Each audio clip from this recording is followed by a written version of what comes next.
अब आते हैं to the other major sector of the economy that linked to agriculture and is also asked multiple times, which is the food processing industry. अब food processing पे every alternate year there has been some or the other question on food processing. तो food processing के लिए हम क्या पढ़ेंगे, पहले हम कुछ डेटा देख लेते हैं। Organized sector का 12.41% of total organized employment in India is coming from the food processing sector.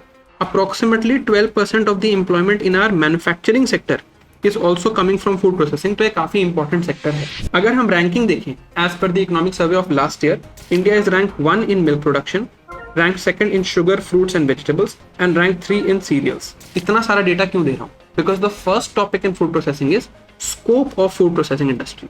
Scope है कि फ्यूचर ग्रोथ कितनी हो सकती है सेक्टर की, what can happen in the future.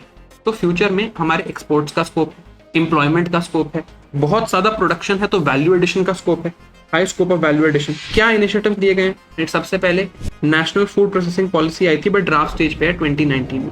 Then there is PM Kisan Sampada Yojana that's talking of mega food parks. Then there is Pradhanmantri formalisation of micro food enterprises scheme.